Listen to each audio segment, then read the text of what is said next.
Hi guys, Derek here from Pacific Coast Auto, and welcome to my personal vlog once again. Thank you everyone who subscribes to this and makes this channel popular. It's gaining subscribers regularly, so thank you very much. I wanted to make a little bit of a nerdy video here because I love talking about cars and I love thinking about modifications to cars and whatnot. And so last night, it was Saturday night, everyone in my family had gone to sleep, and so I went to a website which is carbible.com and spent about 2 hours just reading about different things. And I was learning about port and polish on your engine.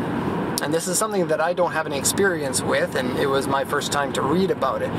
And so I just wanted to talk about it and give a little bit of information that I didn't know going into it, and perhaps other people don't know things about it. Now, I'll start by saying that this was my first time. Well, I had a general idea about what it was. It's where you take your cylinder head off and you clean the inside of your cylinder head, and this gives you better flow for the intake and the exhaust ports.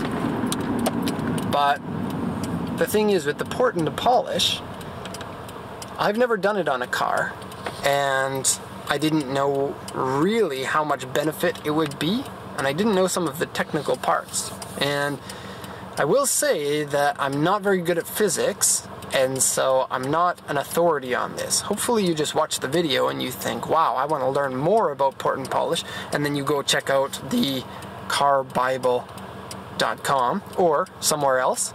And I kind of got into this because I was reading up the 4AG engine, which is Toyota's 1.6 liter twin cam that was in the MR2 and the Toyota 11 Tourneo Corolla GTS cars. And that's an engine that I am in love with, and I was reading about how the 5-valve version of the engine, the silver top and the black top, was a port and polish doesn't really do that much because the intake runners are already really good, and because they're 5 valves, each port has to be smaller. And what you want in your car is a lot of velocity of air, and having a smaller port gives you faster velocity, and so a port and polish doesn't really do that much good to the 5-valve heads, but it does quite a bit of good to the blue top, which is a big port version and the first version of the 4AG engine. And so the port and polish, well, let me just start by saying port and polish. The reason why it's called that is for two very separate things, and this is one thing that really kind of blew my mind because it's something that I had never heard of anybody talk about. Porting is done when you carve off the inside of the intake, I don't even know the technical term of it, but the place where the air goes, whatever, the intake channel, if that's what you want to call it. And there are going to be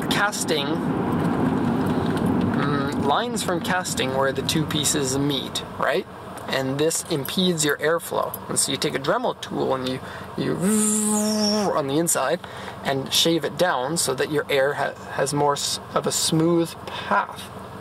Now, polishing, and this is the part that I thought was strange, polishing is taking a really fine grit sandpaper and making almost like a mirror finish to it. And what really got me is that you're only supposed to polish your exhaust ports, because if you polish the intake port and it's too smooth, then what happens is your fuel, it's in an atomized state, it's going to attach to the cylinder wall if it's too polished and smooth. And so you don't want to polish the intake, you only want to polish the exhaust, because if it's really smooth, then the carbon in the exhaust has nothing to grab onto to stick there. And then if the carbon sticks to your ports, it creates more blockage for the airflow. And so when you port and polish your head, you need to, on both the intake and the exhaust, shave off all of the inconsistencies from the casting process, and then polish only your exhaust port.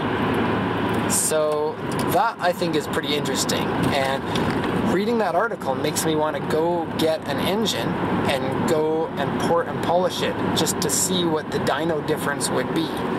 And in particular, take a look at the fact that the max power isn't everything in a car, and I hear that a port and polish is really good for giving you a lot of throttle response.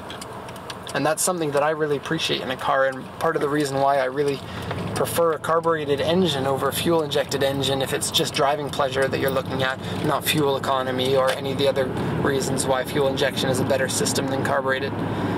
Okay, so that's pretty much everything, because my knowledge on port and polish is not really that good, but if you know about porting and polishing and more than I do, which I would not be surprised if you do, because I just learned last night, post it in the comments.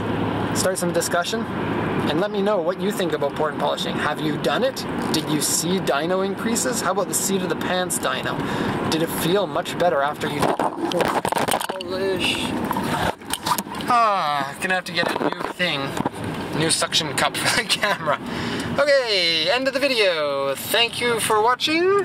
Here we are, driving one-handed, camera in hand, and the end of the video. Thanks a lot, and have a good one.